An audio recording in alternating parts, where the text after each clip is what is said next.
자기만의 방, 버지니아 울퍼. 1882년 런던에서 태어난 사람이니까 시대상에 지금하고는 굉장히 다른 시대상을 나타내고 있거든. 여성이 픽션을 쓰기 위해서는 돈과 자기만의 방이 있어야 한다고 결론 짓네. 이것은 현재에도 마찬가지겠지.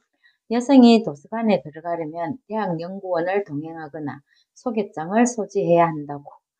분명 18세기의 여성은 대형 박물관의 열람실에 들어갈 수 없었다는 것. 한 유명한 도서관이 한 여성에게 저주받았다는 사실점은 그 유명한 도서관에서는 전혀 개념치 않을 일이겠지만 한 성의 안정과 번영, 다른 성의 가난과 불안정, 남성과 여성을 비교해 나가네. 지금 우리에게는 남성 여성의 문제가 아니라 인간 대 인간이지만 그 시대상에는 이랬다는 것이야. 대형 박물관의 서가에서 진실을 찾고자 했다는 것이야. 책 속에서 답과 질문을 찾아내고 있네. 여성은 왜 가난한가라는 것이야. 앞으로 100년이 지나면 여성은 보호받는 성이기를 그만둘 것이고 필연적으로 그들은 한때 자신들에게 허용되지 않았던 모든 활동과 힘든 작업에 참여할 것. 트리엄 밸리의 영국사의 여성의 주의 부분에서 부모에게 또는 남편에게 당하는 구타는 당연시 되었고 그 당시 결혼은 가족의 탐욕에 결부된 문제였다는 것이야. 아테네에서도 여성은 노예로서 동양에서와 유사한 억압에 얽매여 있거나 고된 일로 시달렸다는 것. 현대의 숱한 고백 문학과 자기 분석 문학을 보건대 천재적인 작품을 쓰는 것은 막대한 시련의 위협이라고 할 수 있다는 것이지. 여성이 자기만의 방을 갖는다는 것은 그녀의 부모가 보기 드문 부자이거나 대단한 귀족이 아니라면 19세기 초까지도 전혀 불가능한 일이었다는 것. 불행하게도 자신들의 가난 이야기에 가장 신경을 많이 쓰는 사람들은 바로 천재적인 사람들, 남성이나 여성 마찬가지. 추측컨대 예술가의 마음은 자기 속에 내재한 작품을 험없이 완벽하게 풀어놓으려는 엄청난 노력을 기울이기 위해서 셰익스피어의 마음처럼 자결해야 한다고 해. 그 안에 어떤 방해물이 있어서도 안 되고 태워지지 않는 이물질이 끼어서도 안 된다는 것. 여성 작가의 작품을 분석하면서 계속하는 말이야.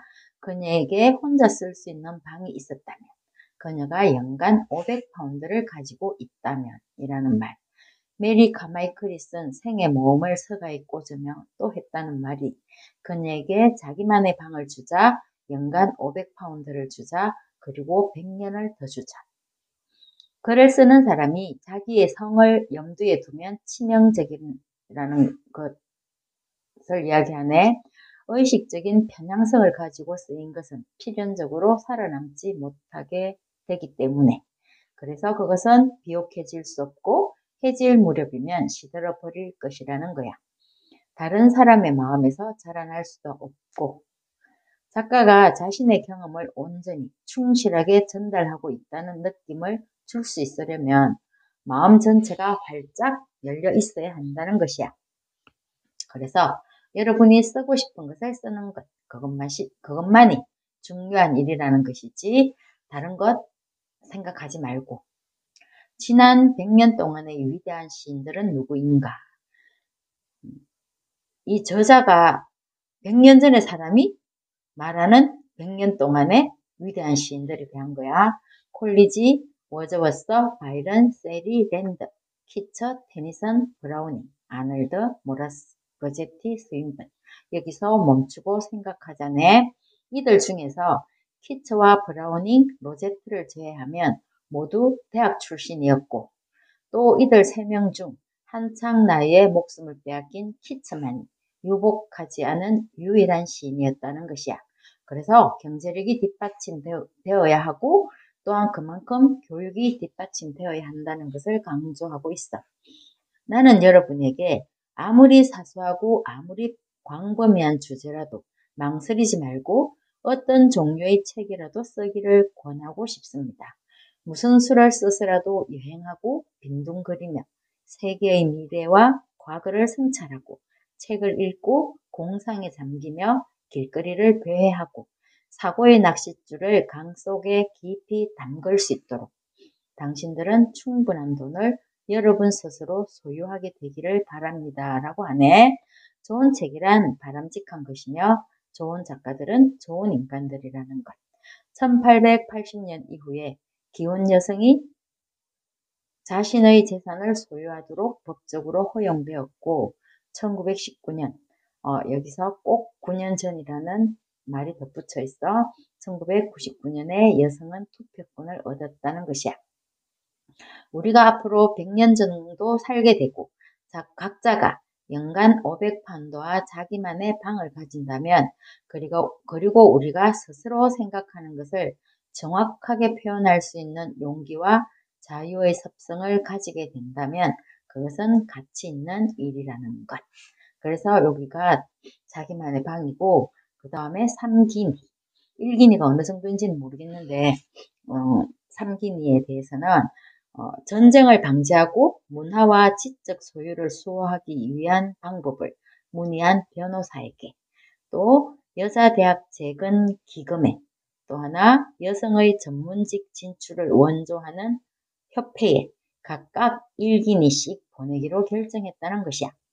교육의 가치는 모든 인간적 가치 가운데 가장 위대한 것에 속한다는 것이지 양면성도 있겠지만 아돌프 히틀러의 연설에서 발췌한 것이라는 설명이 붙어 있네. 국가의 삶에는 두 가지 세계가 있다. 남성의 세계와 여성의 세계. 자연은 현명하게도 남성에게는 그의 가족과 국가를 보살피도록 위탁했다.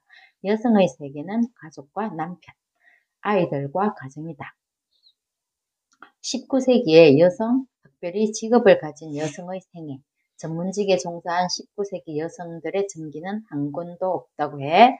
페미니스트에 대해서 페미니스트란 여성의 권리를 옹호하는 자라는 뜻인데 지금은 유일한 권리인 생계비를 벌 수 있는 권리가 획득되었으므로 그 단어는 더 이상 의미가 없으니 불태워버리라고 하네.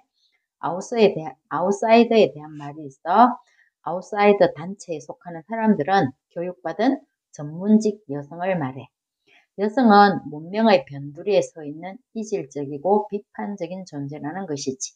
그래서 탄력성이 중요하다고 해.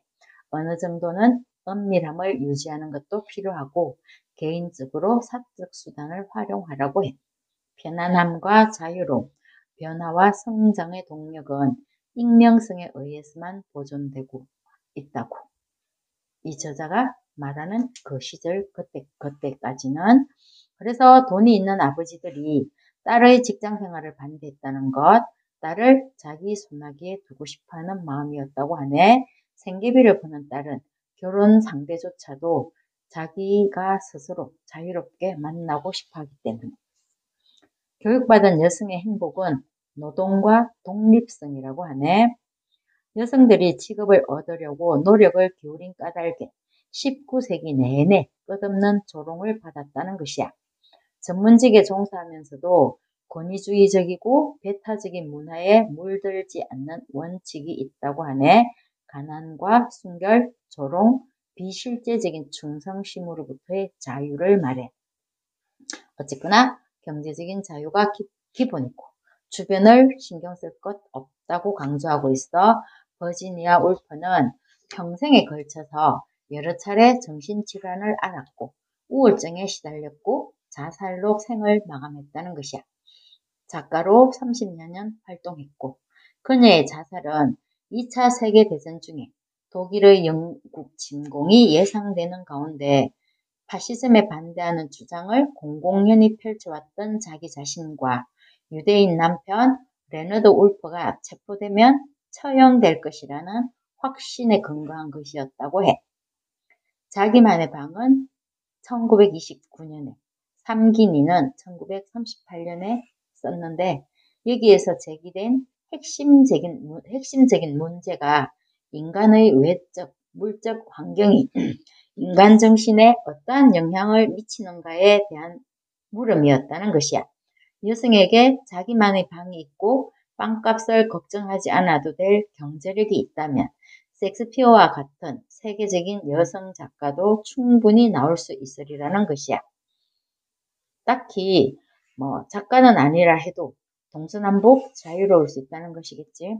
자기만의 방은 허구적 기법에 의존하여서 사회적인 제약이 여성에게 미치는 영향을 제시했고, 삼기니는 신문 기사나 사진, 방대한 줄을 동원하여서 구체적인 사실을 토대로 가부장제를 분석했다는 것이야. 1960년대부터 서구 세계에서 일어나기 시작한 2차 페미니즘 운동이 삶에 대한 인식의 변화뿐 아니라 사회의 전반적인 변화를 야기한 강력한 운동이 되었다고 해. 그래서 지금 현실의 우리가 가장 부하게 누리고 있다는 사실이지. 남성, 여성 따지지 말고 잘났네, 못났네 하지 말고 지금 좋은 시대에 우리가 살고 있으니까 날마다 사이좋게 행복하게 살면 되지 하는 생각도 있네. 이 작가가 너무 똑똑해서 살기에 힘들었겠구나 하는 생각을 했어. 여기까지야. 안녕.